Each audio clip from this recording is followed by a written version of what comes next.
आप ही हो patient? Actually नहीं नहीं, मेरे फादर। आपके फादर है? कितनी 48 एज बोलेगी आप? कितने साल से दिक्कत है इनको? इनको दिक्कत तो एक्चुअली अभी कुछ टाइम पिछले साल ही हुई थी प्रॉब्लम उन्हें, पहले तो वो बेहतर सुन रहे थे। अच्छा, ठीक है। जी। 1 साल से है, ठीक है। तो अभी दवाई को आपको ऑलमोस्ट 1 महीना हो गया। क्या फर्क लग रहा है आपको 1 महीने जी। में? क्या फर्क लग रहा उनको एक्चुअली फर्क सिर्फ 5% ही पड़ा। उन्हें सिर्फ 5% फर्क पड़ा हुआ है। है? तो तानी मैडम, जी। सिर्फ 5% कह रहे हो आप हैं? जी। बिल्कुल ठीक है। फर्क किस चीज में लग रहा है फिर? उनको एक्चुअली जैसे वो पहले मशीन लगा के सुन रहे थे, अभी इतना इम्प्रूव है कि हाँ वो विदाउट मशीन सुन रहे हैं, लेकिन फिर भी उनके बहुत नजदीक जाके उन्हें बोलना पड़ रहा है। पर बिना मशीन के अब कुछ सुनने लग गए हैं? हाँ हाँ, थोड़ा बहुत सुनने लगे हैं। ठीक है, तो ये तो 5% तो बहुत ज्यादा होता है। जी होता। सो आज आपके सामने एक और कान का पेशेंट मैं आपको दिखा रहा हूँ। और देखिए कि बच्चे जो हैं वो माँ बाप को क्या गिफ्ट दे सकते हैं। तो इस गुड़िया ने, इस लड़की ने अपने पापा को गिफ्ट दिया हमारी कान की दवाइयाँ। क्योंकि वो 10 साल से सुनने में, उनको 3-4 साल से काफ़ी सारी दिक्कत आती थी और हेयरिंग एड के बाद भी नहीं सुनता था। और अब ये अपनी ही जुबानी बता रहे हैं कि बहुत ज़्यादा इम्प्रूवमेंट है। लेकिन मैं आपको ये बताना चाहूँगा कि देखिए, हर पेशेंट को 1 महीने, 2 महीने, 3 महीने में इम्प्रूवमेंट नहीं आता है, समय लगता है। ठीक है, पेशेंस के साथ चलिए, क्योंकि एक रीजनरेटिव साइंस है जिसमें नसें अंदर से पुनर्निर्माण होनी है, फिर से बननी है, नया जन्म होना है इसका। तो आपको पेशेंस रखना बहुत ज़रूरी है। कॉकलिया के हेयर सेल्स जैसे जैसे बनते हैं तो हमें हेयरिंग में फ़र्क आना शुरू होता है। और इस केस में भी काफ़ी हद तक हेयरिंग लॉस जो है वो इम्प्रूव होना शुरू हो चुका है। इसका मतलब कॉकलिया के जो अंदर के सेल्स हैं वो बनने शुरू हो गए हैं और रिजल्ट आना शुरू हो गया है। है, लेकिन एक्चुअली डॉक्टर क्या है कि उनको अभी जो प्रॉब्लम चल रही है ना, कान भारी हो रहा है, उन्हें लग रहा है कान में कुछ भरा हुआ है, वो दिक्कत उनकी नहीं जा रही है, जिसकी वजह से वो थोड़ा सा इरिटेट हो रहे हैं। उसमें कुछ नहीं करना, अपने मेडिसिन की डोज डबल कर सकते हो। जैसे 3 बार दे रहे हो उसको 6 बार कर सकते हो बस। उसका कोई मैं साइड इफेक्ट तो है नहीं नहीं क्योंकि नहीं, वो मैं साइड permanent है। इफेक्ट की बात क्यों करेंगे हम? तो दो ही सॉल्यूशन है। जब आपने दवाई शुरू की है और इनको मशीन से भी दिक्कत होती थी, जी।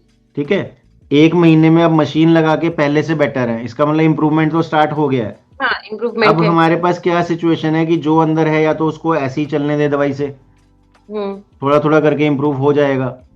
दूसरा सॉल्यूशन है कुछ दिन के लिए, उसको परमानेंटली नहीं करना, अभी 2 4 5 7 दिन पहले करके देखो, डबल डोज करके देखो, ठीक 3 की है। जगह 6 बार करके देखो कि क्या उससे कुछ इंप्रूवमेंट आ रहा है।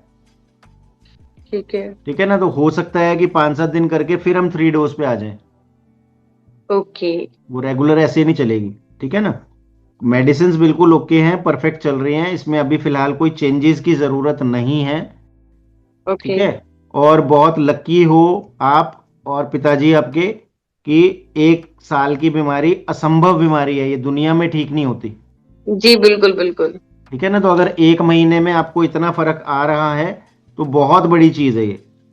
पेशेंस तो रखना पड़ेगा, क्योंकि जो बिल्कुल अंदर के बिल्कुल। सेल खराब हो जाते हैं, कॉकलिया के सेल डैमेज हो जाते हैं और हेयरिंग लॉस की जो नसें होती हैं वो खराब हो जाती हैं, वो जी। कहीं पर भी ठीक नहीं होती। और इनके वाले केस में अंदर काफ़ी ज़्यादा इन्फेक्शन भी है, हड्डियां भी खराब होनी शुरू हो जाती हैं। जैसे इन्होंने बताया था, खाना खाते हुए हड्डी में दर्द होता था, जी जी जी। अभी कितना होता है? अभी तो उन्होंने मुझे ये प्रॉब्लम तो नहीं बताई है। ठीक है ना? तो इस चीज़ में इंप्रूवमेंट आ गया। हम्म। दूसरा आपने बताया था ज़्यादा बात करने से हैवीनेस हो जाती है, हाँ, तो वो भी उनने उसमें, प्रॉब्लम मुझे वो भी नहीं ठीक है बताया, ना, तो बात वो उसमें भी प्रॉपर कर फर्क रहे हैं। है 30 दिन जी। में। जी। उसके बाद आपने बताया था खारिश बहुत ज्यादा होती है, हाँ जी। लेकिन वो भी उसमें, मैंने नहीं देखा, वो भी वो कर नहीं कर रहे हैं अब। ठीक, तो उसमें भी बेटरमेंट है। एक उन्होंने बताया था कट कट की आवाजें आती हैं यहाँ पे, जो टीएमजी होता है। जी जी जी, खाने के समय पे। हाँ, उसमें क्या हाल है? वो भी अभी ठीक है, वो भी अभी उन्होंने नहीं बताया। उन्होंने मुझे सिर्फ दो प्रॉब्लम बताई कि वो कान अभी भी भारी हो रहा है, और हम्म। उन्हें लग रहा है कि जैसे अभी कान में कुछ भरा हुआ है। मैं वही चीज कह रहा हूँ ना, 30 डेज के हिसाब से बहुत अच्छा रिजल्ट है। जी। ठीक है? सॉरी। तो पेशेंट को तो ये होता है कि भाई जल्दी ठीक हो जाऊं, जी ठीक है ना। और जब इतना ज्यादा फर्क आने लगता है तो और जल्दी एक्सपेक्टेशन होती है कि और जल्दी हो जाए। जी जी, बिल्कुल बिल्कुल। मुझे इतना पता है कि आने वाले टाइम में 5, 10, 20% शुरू होके धीरे धीरे 100% तक भी ठीक हो जाता है, ओके। अगर आप प्रॉपर परहेज के साथ प्रॉपर मेडिसिन रखेंगे और विद रिपोर्ट। आने वाले टाइम में रिपोर्ट्स में भी ठीक करना है हमें, खाली ये ओके। लक्षणों को ठीक नहीं करना कि ये सिम्टम्स ठीक हो रहे हैं। हेयरिंग एड का जी। मतलब होता है कि कम से कम 90-100% हेयरिंग लॉस है, और जो हेयरिंग एड एड लगा के भी नहीं सुनता था तो मिनिमम 100% है, 110 हो सकता है। अब कभी हम्म। कभी कुछ टाइम विदाउट हेयरिंग एड अगर वो सुन पा रहे हैं तो 10-20% इंप्रूवमेंट हुई है नर्व्स के अंदर, बिल्कुल कॉक्लिया के बिल्कुल। सेल्स के अंदर। और इनके केस में जल्दी हो गई। बहुत पेशेंट है जिनको इसी चीज में 3 महीने, 6 महीने, 9 महीने भी लग जाते हैं, क्योंकि ऑलमोस्ट इम्पॉसिबल है एक बार कोई चीज मर जाए तो उसको जिंदा कैसे करें। सही बात है। ठीक है। बिल्कुल राइट। ठंडी चीजों का ध्यान रखना है। बीच में कोई खांसी जुकाम नजला ना हो,